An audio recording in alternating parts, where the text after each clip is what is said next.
Anime देखने में मजा आता है ना। पर क्या ज्यादा एनिमे देखना तुम्हारे लिए सही भी है?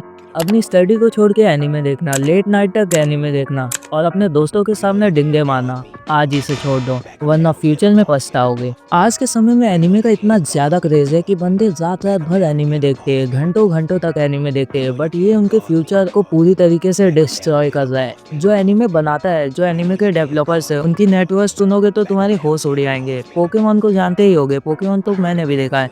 उसने $100 बिलियन कमाए, मतलब समझ रहे हो? मुकेश अंबानी सर ने $115 बिलियन कमाए, बस $15 बिलियन का फर्क है। वो अलग बात है कि वो पूरी टीम के पैसे हैं, बट अंदाजा तो तुम्हें लग ही गया होगा कि एनिमे वर्ल्ड में कितना पैसा है और इतना पैसा ये लोग कमा कैसे रहे। तुम जैसे कंज्यूमर की वजह से मैं ये नहीं कहता कि एनिमे देखो ही मत, बट मैं ये भी नहीं कहता कि सिर्फ एनिमे ही देखो। मतलब तुम्हें एक टाइम टेबल में रहना चाहिए। आज के समय पे तुम अपने पोटेंशियल को अचीव ही नहीं कर पा रहे हो क्योंकि तुम एनिमे या फिर कार्टून देखने में फंस जा रहे हो। क्या तुम्हारी क्लास का जो टॉपर बच्चा है वो तुमसे ज्यादा अलग है? वो अलग पैदा हुआ था? नहीं, उसके अंदर ये क्वालिटी होगी कि वो फोन ही नहीं चलाता होगा, चलाता भी होगा तो बहुत कम चलाता होगा, और एनिमे के कोई भी कैरेक्टर का नाम तो उसे पता ही नहीं होगा। लेकिन मैं बात टॉपर की नहीं, तुम्हारी कर रहा हूँ। ये एनिमे देखने की वजह से तुम अपना फुल पोटेंशियल नहीं दे पा रहे हो क्योंकि तुम्हारे दिमाग में एनिमे कैरेक्टर्स के थॉट चल रहे हैं। तो तुम्हें स्कूल लाइफ जीनी है तो एनिमे कैरेक्टर के जैसे, तुम्हें एनिमे कैरेक्टर की लाइफ जीनी है, तुम एक अनरियलिस्टिक वर्ल्ड में चल जाते हो जहाँ पे सब कुछ अच्छा है। अभी कार्टून्स देख लो, डोरेमोन देख लो, शिनचैन देख लो, सबके अंदर उनकी स्टूडेंट लाइफ एकदम अलग ही चलती है, बट हमारी एकदम अलग, उसकी उल्टी, क्योंकि वो रियलिस्टिक है ही नहीं,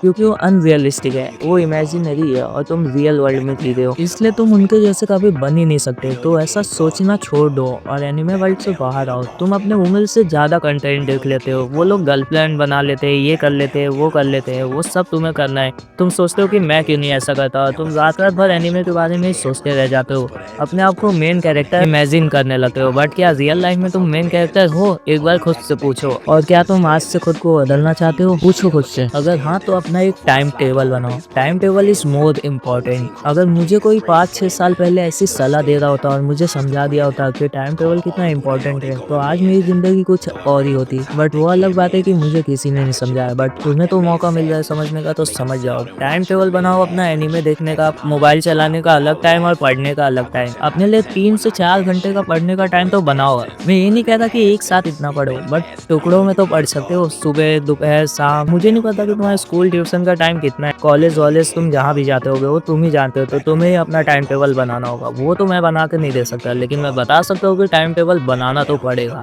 और अगर तुमने 1 महीना भी वो टाइम टेबल फॉलो किया ना, तो क्लास में तुम रियल वर्ल्ड के एनिमे कैरेक्टर बन जाओगे, मतलब फिर तुम वहाँ के मेन कैरेक्टर बन जाओगे। एक बार अच्छे से पढ़ाई करके तो देखो, तुम्हें अलग ही फील आएगा। मतलब जो चीज़ तुम सोच के रात में सोचते हुए इमेजिन करते थे कि मैं मेन कैरेक्टर हूँ, क्लास में जा रहा हूँ, सब मेरी वाहवाही कर रहे हैं, वो रियल में होगा। और जब वो रियल में होगा ना, तब तुम्हें असली एहसास होगा। अगर बात अच्छी लगी है तो वीडियो को लाइक और चैनल को सब्सक्राइब कर लेना, और कमेंट में बता देना कि आप अपने आप को बदलोगे या नहीं।